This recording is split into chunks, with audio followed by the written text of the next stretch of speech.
Okay, moving on with the Jordan Peterson series, I found three videos that he talks about some of the things that I want to confront him on. And I'm gonna, this one here I can pretty much play. I'm not gonna say too much about it. Maybe pat him on the back for a couple things. But the next one is with Dr. Oz, who, in my opinion, Dr. Oz is just another evil villain on this world stage that we keep talking about.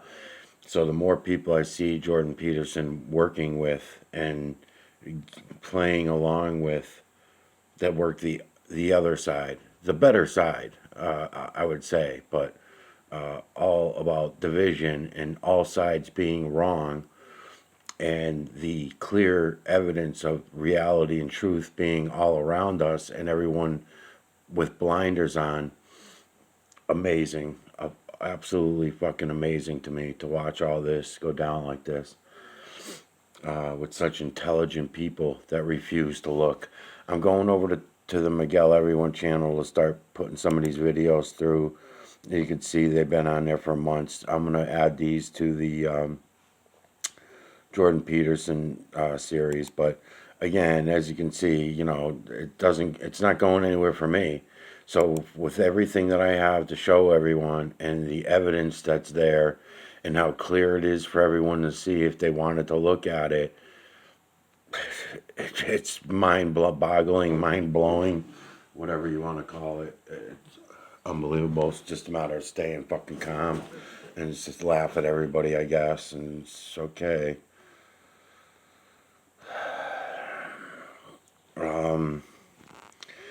I'll start working over my way over towards the middle of the series, which probably won't be for another couple of weeks. I'm going to keep running these through like this for a while. I'm going to do clouds. I'll throw in a tree here and there or a rock or whatever. But I think it's more important for everybody to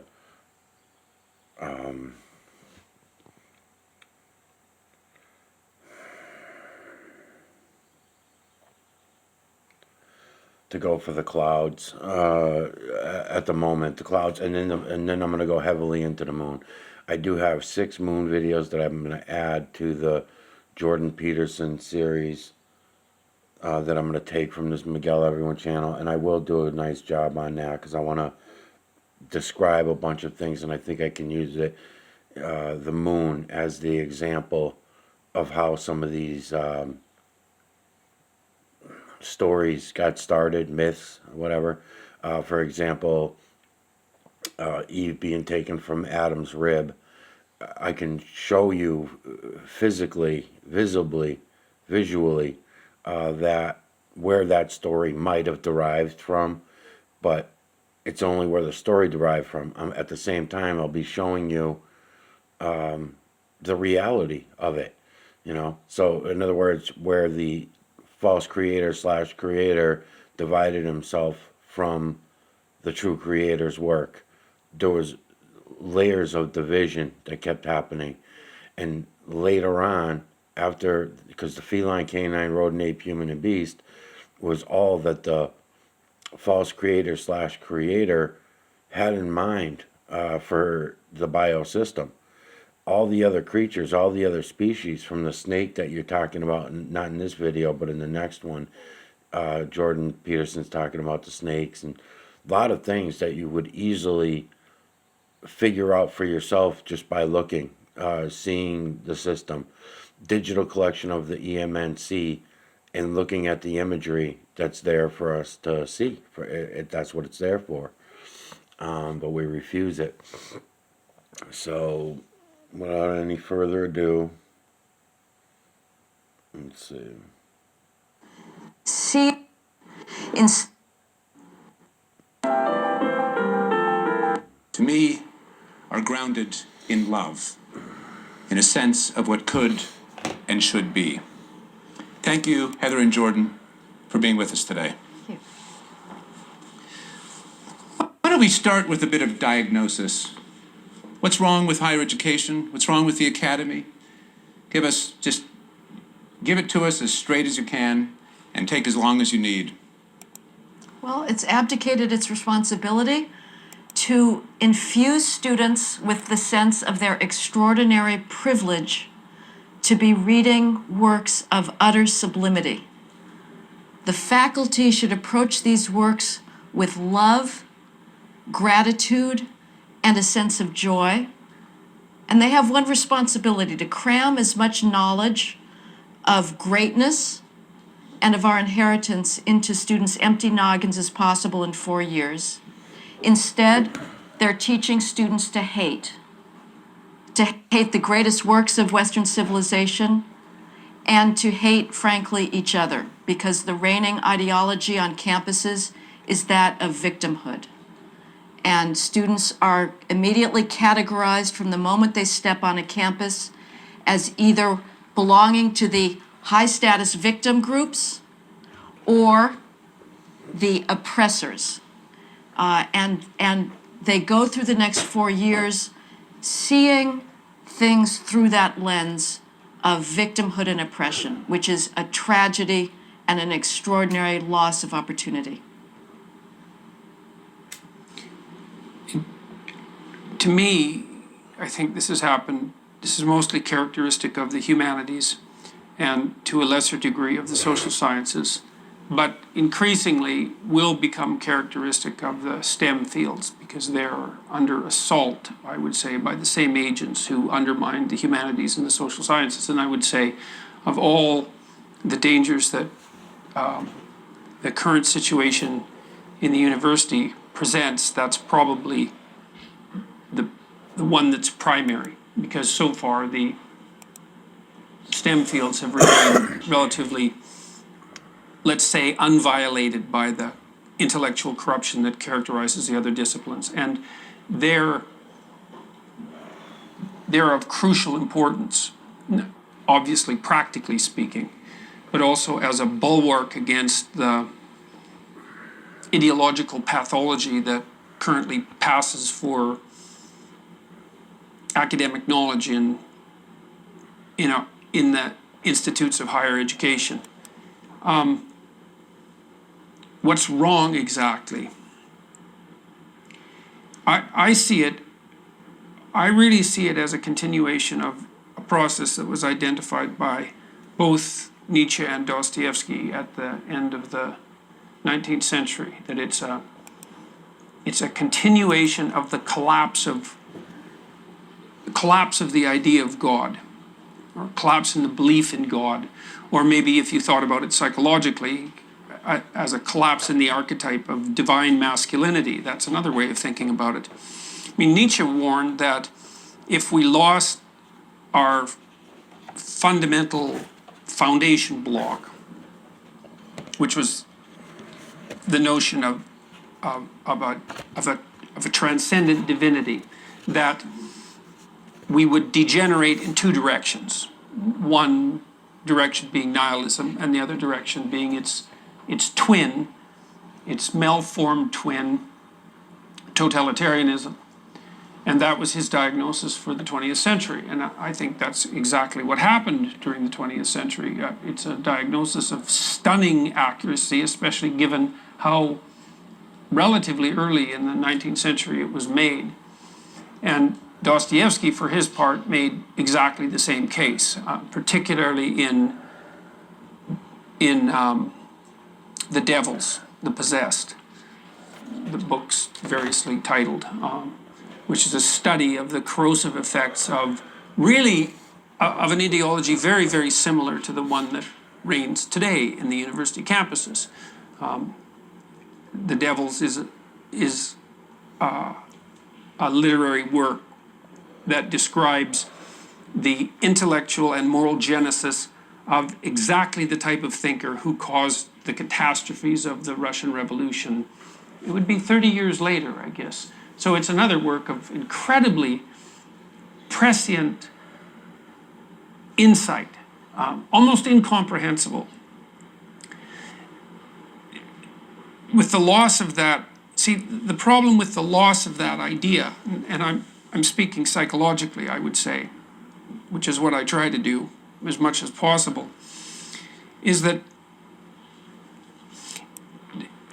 regardless of your religious belief, you cannot exist outside a hierarchy of value. It's not technically possible. You need a hierarchy of value to organize your perceptions. And I mean this literally, I mean this neurophysiologically, in that even when you're observing the world, which as far as you're concerned merely manifests itself for your observation, you're focusing, your eyes are engaged in a series of complex movements that are controlled by unbelievably complicated neurophysiological circuits. And you focus on something and not on everything else. And that means that you pick something out of the almost infinitely complex realm of potential phenomena as of signal importance. And that orients your very capacity to observe the world. And that hierarchical structure that guides your perceptions is of unbelievable depth and complexity, because you tend to attend to those things that, let's say, you regard as important, that are going to further you in life. So you need a philosophy of what constitutes furtherance in life, which implies a gradient between what's undesirable and what's desirable. And that structure, that gradient of undesirable to desirable, is in fact the philosophical manifestation of the neurophysiological hierarchy that enables you to parse the world up so that it's comprehensible. And something has to be at the top of that. Well, it doesn't, because you can be a war, you can be an internal war of conflicting values. That's the alternative. But that's not psychologically acceptable. That's would manifest itself in uncertainty and anxiety and directionlessness and hopelessness and nihilism, to be a house that's divided amongst itself. All of that needs to be oriented into a hierarchy that's a unity, and something has to be at the pinnacle of the hierarchy, because otherwise it's not a hierarchy. And the question is, well, what is it that might be at the pinnacle? And that is the question. It's the question, right? Because what's at the pinnacle is that to which all of your resources should be fundamentally devoted.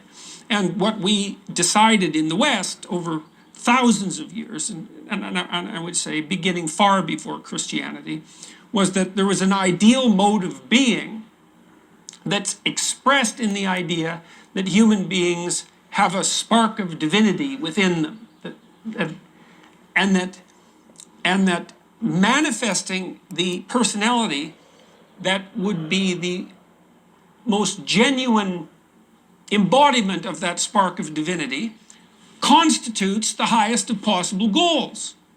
And you can simplify that idea. You can say, well, you have an ethical responsibility to manifest what's best in you, to manifest your potential. People speak in those terms, and to become more than you are, to become who you could be. But lurking underneath that is this idea of the ideal, the ideal, the embodied ideal, or even the incarnate ideal, because this is something that's not merely an abstraction, it's something that's expressed in flesh.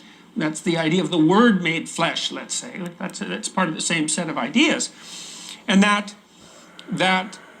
ethical proposition is that, I think it's expressed well in the earliest chapters of Genesis. The ethical proposition is something like, there's an action in the world, there's an action in being that's characterized in Christianity as logos. And it's the operation of truth and courage nested in love on potential. So the idea in Genesis is the world springs into being in some sense as a consequence of the action of this logos. And that if the logos is operative on potential, then what emerges as a consequence is good, by definition. So that's an ethical It's an ethical axiom. It's a daring ethical axiom. It's one of the most daring ideas I've ever come across, because it's a very daring idea to state, to posit, because in the absence of proof except that which you would gather as a consequence of enacting the proposition, that if you act courageously and you tell the truth, then what you bring into being is by definition good. Because it often doesn't look that way. You can get into a lot of trouble by telling the truth. And so it's very easy to take the easy way out in the short term.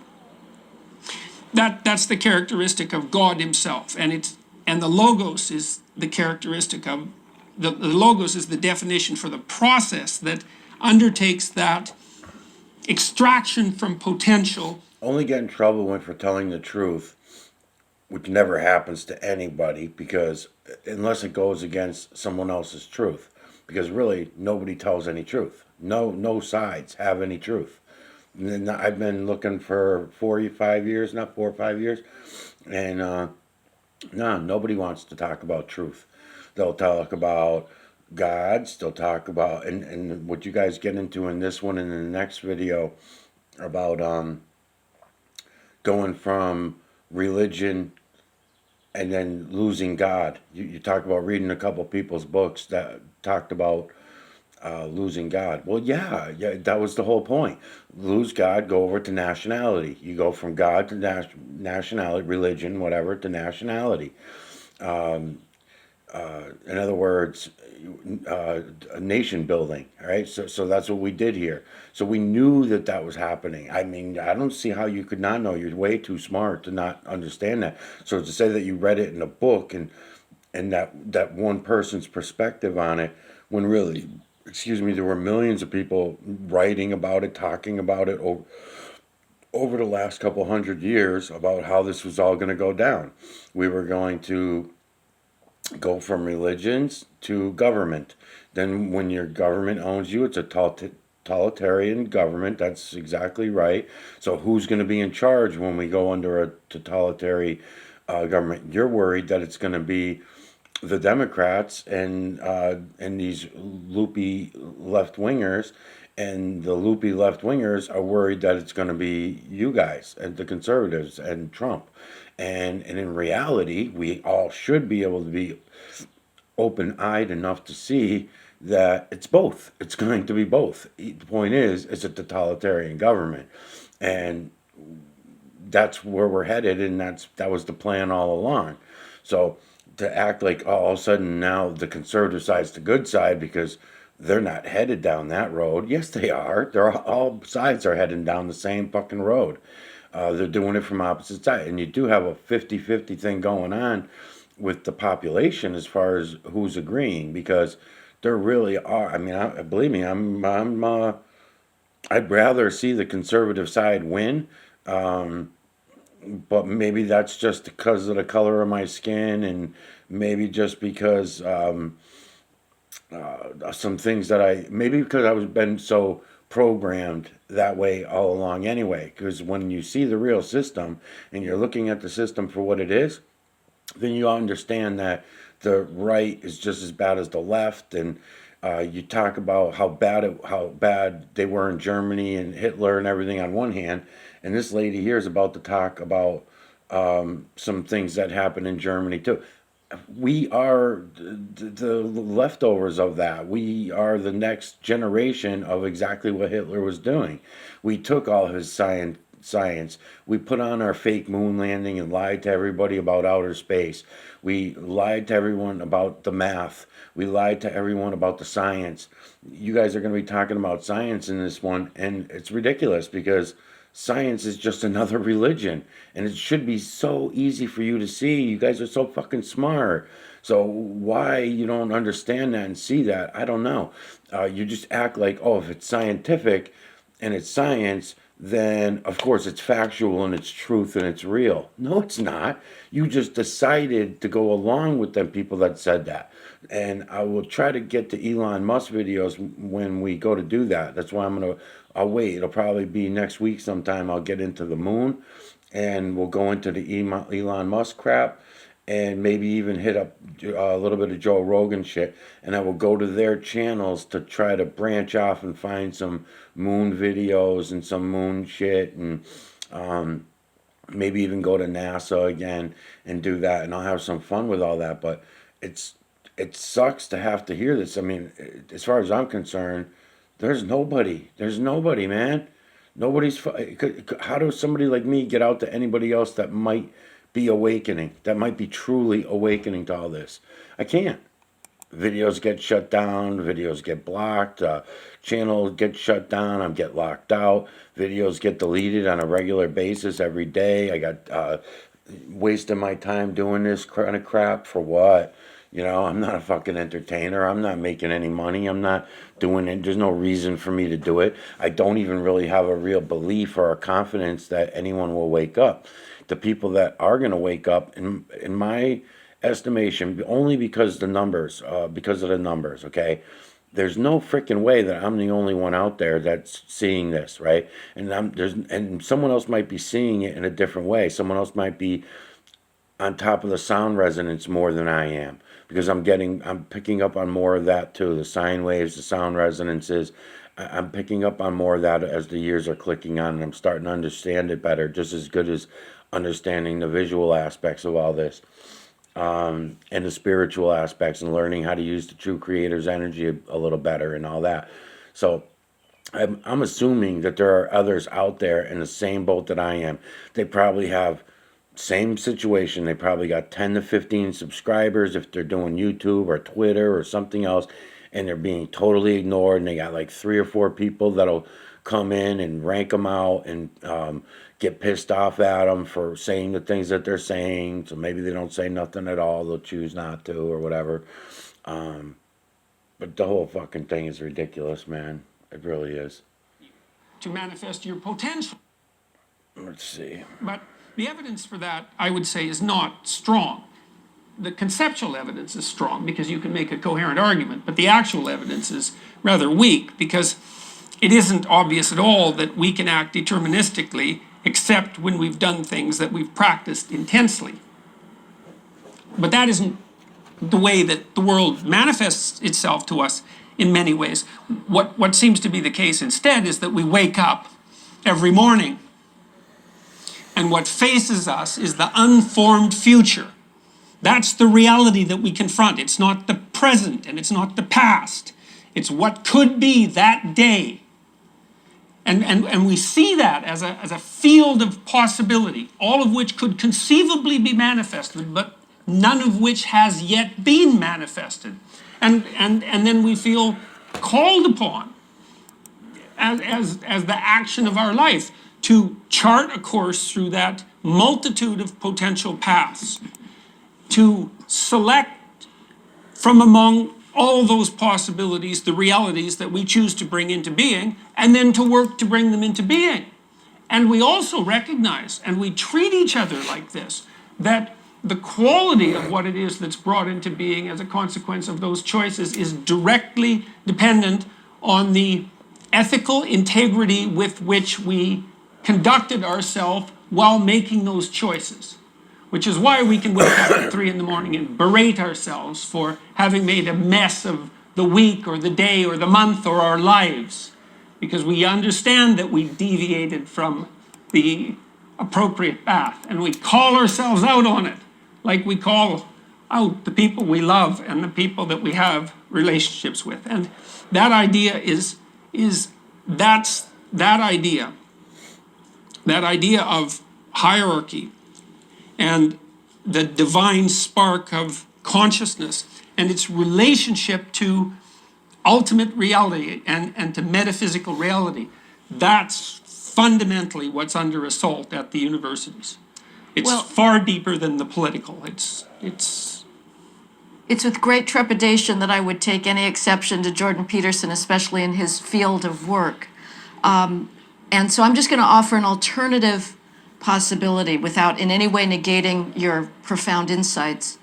When it comes to the university, when it comes above all else to the humanities, I think it is possible to approach this extraordinary civilizational inheritance, that it is the purpose of education to pass from one generation to another, without necessarily grounding that in a metaphysical conception of God, or even, believe it or not, a unitary truth. And I take, for me, the model of humanistic learning, the Renaissance humanists who rediscovered the classical legacy that had been nearly buried throughout the early period of Christianity in the Dark Ages.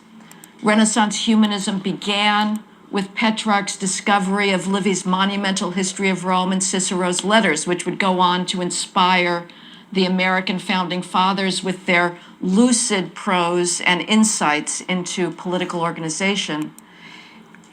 And this triggered an extraordinary appetite, a passion to find again a civilization that the Renaissance humanists found expressed things that was beyond their current horizons. Petrarch felt so intimately involved with these writers that he was discovering, and the humanists would travel across Europe going to monasteries in mountains to try to recover these moldering manuscripts of Quintilian or Plautus. Petrarch was so engaged that he wrote letters to the classical authors. He wrote letters in Latin to Virgil and Ovid and to Cicero and to Homer, although in Latin because he didn't speak Greek, to his utter despair. And he wrote one letter to Cicero rebuking him for the vindictiveness that he came across in one of his letters. And it wounded Petrarch to the core because he had formed this ideal vision of this monumental Roman order. And then he thought better of himself, and he wrote another letter to Cicero saying, I apologize, but I just was so upset, but you have to understand it's because I love you so deeply.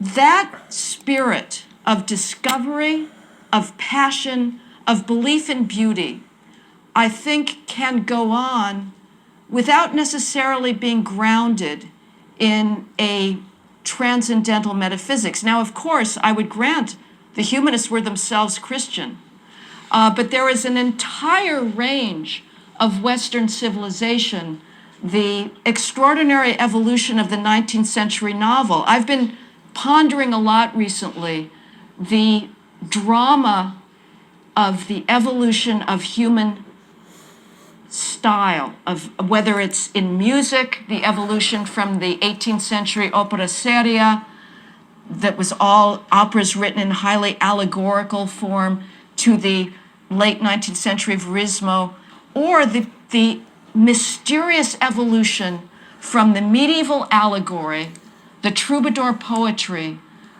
Spenser's Faerie Queene, where it was absolutely taken for granted that literary expression, the expression of the most eloquent among us, would be couched in terms of abstract allegorical figures. How did we get from there to the great flowering of the 19th century British novel and of French novel? That is an amazing transition and an amazing evolution of the possibilities of human expression. And I think it's the purpose of the university, separate from, it can incorporate a religious faith, and certainly our universities in America in particular were grounded, and in Europe were grounded in a Christian faith. But they can also proceed simply on the basis of the joy of exploration and infusing in students a sense of human accomplishments that would otherwise be completely outside of their ken. It's interesting, I just had a discussion with Steven Pinker 2 days ago, and Pinker makes a case, I would say, that's quite similar to yours, being someone who's very let's say, fond of the Enlightenment. And I am too. that's and I mean, I don't have any quarrel with that, except that I think that one of the things that has laid us open to what's happened in the universities is our inability as a culture to weave together the relationship between the enlightenment that you speak of and the deeper underlying metaphysic from which it emerged. And I think the fact of that fracture, which would be at least in part the fracture between science and religion, is one of the causal factors that's led to the rise of the kinds of ideologies that we're talking about as being destructive in the universities. So, Possibly. I mean, we've lived with the Enlightenment for a long time. You know, we've had 2 centuries now. We can argue about whether rationalism is to blame for Nazism. I would agree not. But I think that we had an Enlightenment philosophy. I mean, my word, when you think of the German philosophers that were passionate about truth, I would put Hegel in the Enlightenment category. Their truth. Right, their truth. And then when the liberal douchebags do that, when the left does that and says that everyone has their own truth, you guys get mad about it. But yet, when you talk about these German writers, Can be perfectly consistent. these are the same German writers that gave us Santa Claus, Easter Bunny, all kinds of religious bullshit that we convinced our children and ourselves were worth living life by. Live life by the imagination, not by reality.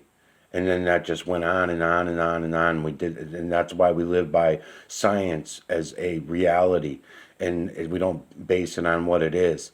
And when science was just theoretical, and then the theories then hypothesizing and things like that, and theorizing, it was unnecessary. We had reality and truth all around us. We didn't have to theorize. That was the trick. That was the gimmick. And you guys are just going right It along with is it still. fundamentally to this day. racist and sexist at its core. They admit no doubt. They admit no discourse. So we do not have in the university today the instantiation of an Enlightenment ideal. To the contrary, we have the assumption that discourse is equatable with hate speech. And once you forswear discourse, you are left with one option, which is brutal force. or submission. Or, well, of course, but to somebody else's force. I wonder whether this is a good moment to bring up the whole status and fact or possibility of freedom of speech, because there is very much dominant in the academy at the moment, as you just alluded, Heather, to the idea that somehow the protection of the vulnerable or oppressed is incompatible with freedom of speech. And I think this might be a way of, as it were, brooking what is an apparent divide in your analysis, insofar as we might ask whether freedom of speech gets at anything, or whether there's any world out there to know. And so to return to this question of the status of free speech within the university, I just want to read an absolutely beautiful quotation from your recent book, Heather, which moved me very much. It's one I hadn't encountered before, by Frederick Douglass from 1860, in which he says, "Slavery cannot tolerate free speech. 5 years of its exercise would banish the auction block and break every chain in the South." Now, I don't think I can even begin to imagine, from my position of peace and relative prosperity and liberty,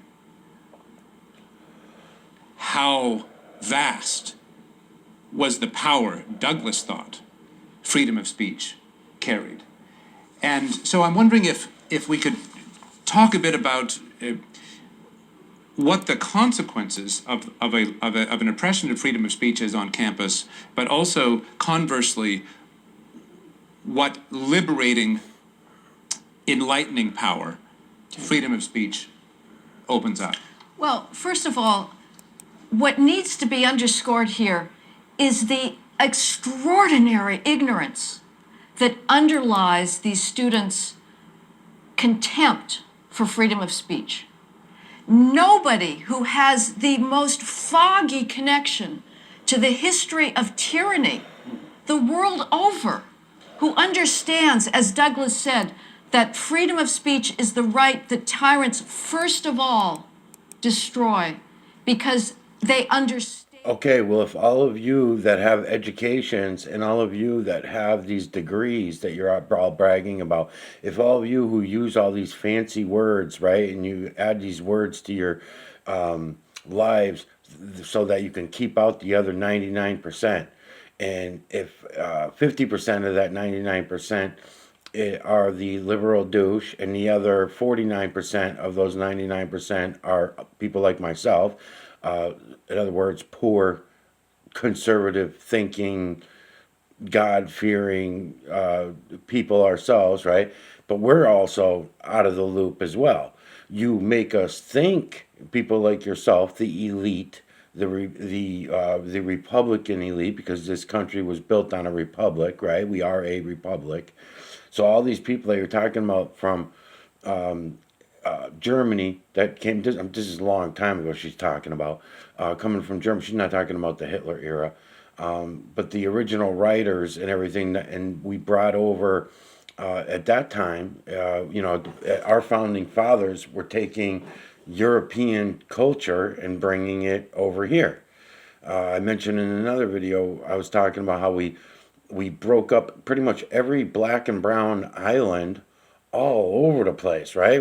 Europe and all around. Look what we did to Australia. I mean, Australia is probably they probably got them down to 25-30%. The browns, the blacks, the indigenous people of Australia, right? We do that a lot with a lot of places, and certainly did it here in America with the Redskins, right? With the Indians. That conservatives are making a mistake by grounding their analysis of what's wrong with the university almost exclusively in terms of the violations of free speech. I think there is something far more important than debating opinion in a university, and that is, again, the transmission of knowledge, for which debate is sometimes relevant. I guess what I meant is there's a lot of ways to stop free speech, right? One of them is to program the people who would want to speak and program them to believe everything that your side is telling them. So in other words, people that conservatives would watch Fox News, right? Well, if you go listen to Fox News and you watch the Fox News, they lie about everything. I mean, everything out of their mouths, just like with every other side. They're full of shit. You can't help it. It's just one lie after another. Boom, boom, boom, boom, boom, boom, boom, boom. And I'm giving it an honest effort. I mean, there are little bits and pieces of truth, but those little bits and pieces of truth mean nothing. And when they're mixed up with all those lies, because then in the end, you don't really have a true basis to start any kind of thought process on. It's all lies, you know. I just heard you in another video too, Jordan Peterson, talking about the shootings again and stuff like that, about the one in Connecticut and everything like that. I mean, nah, man. If you got Dr. Oz, you were talking to Dr. Oz. I'm gonna go to that video soon. But I mean, that's ridiculous, man, for you to be believing that nonsense and trying to push that shit on the human population. And then you're mad and upset and think it's unfair that the liberal douche and the colleges have done what they've done. First of all, they've been doing it for 60 fucking years. It took them 40 years just to, make the dent that they made. And what? Nobody was paying attention. Nobody knew this. Nobody was aware of it.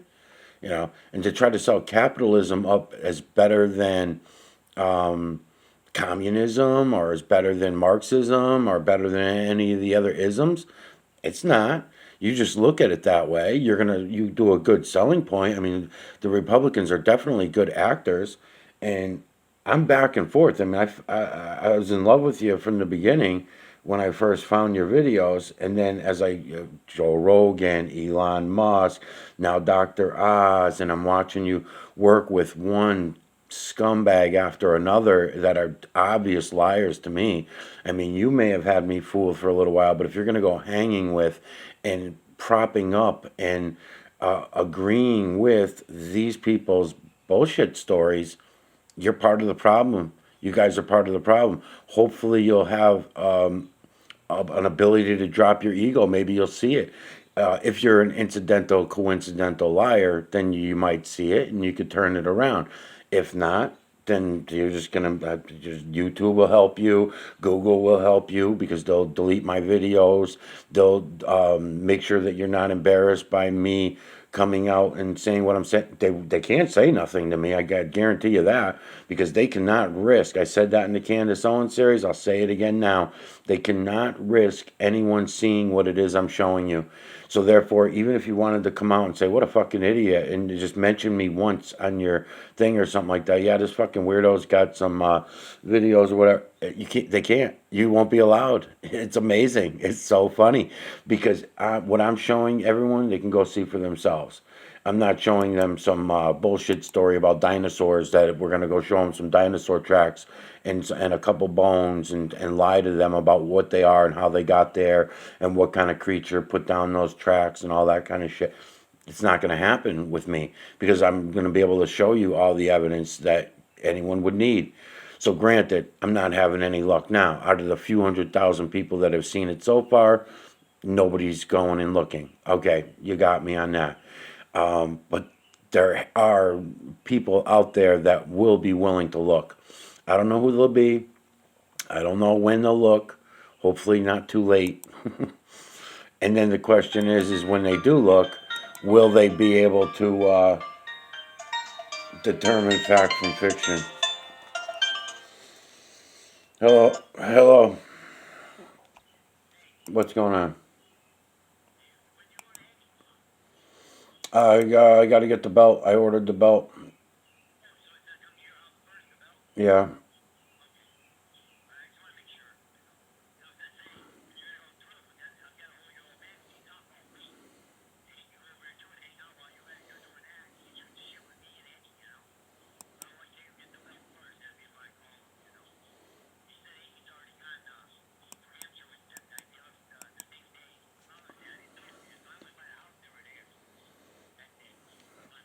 Oh yeah, yeah.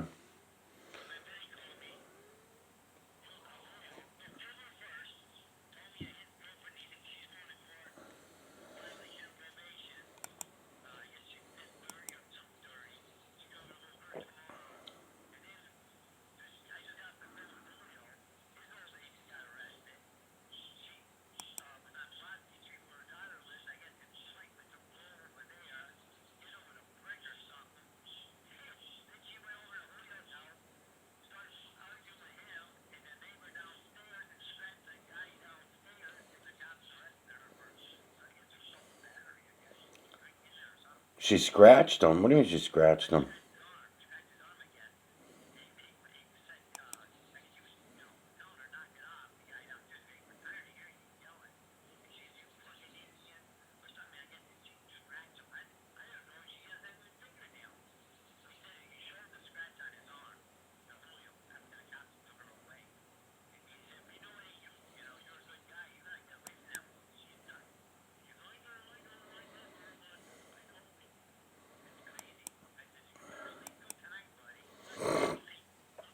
Oh my God. Yeah, you need a girlfriend. That's what you need, man. You're missing out on all that drama.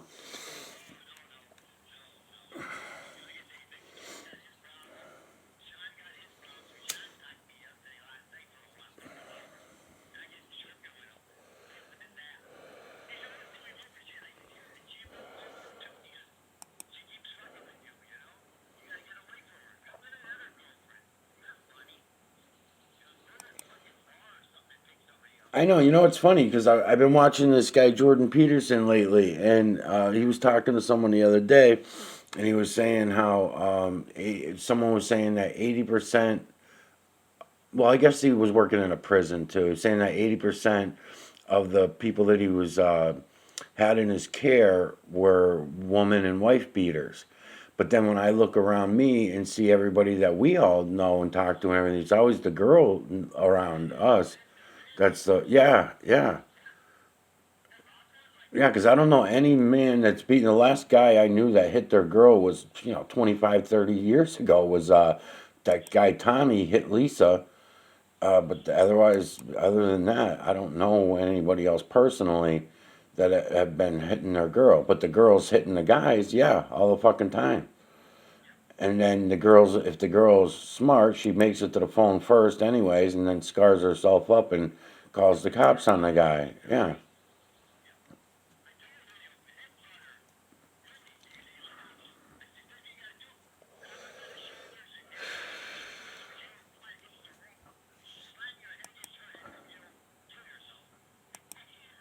yeah, right.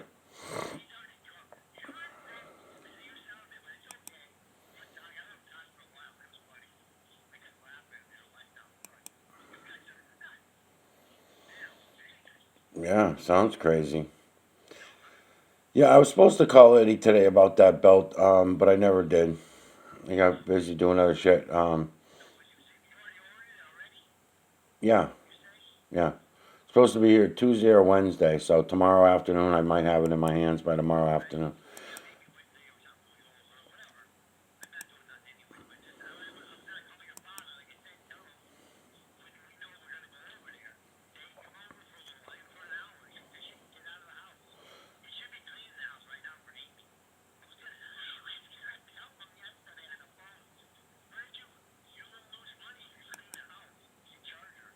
Why he was in rare form. He was trying to egg me on, telling Ed you about outer space shit and everything. Yeah, yeah. He did a number on me.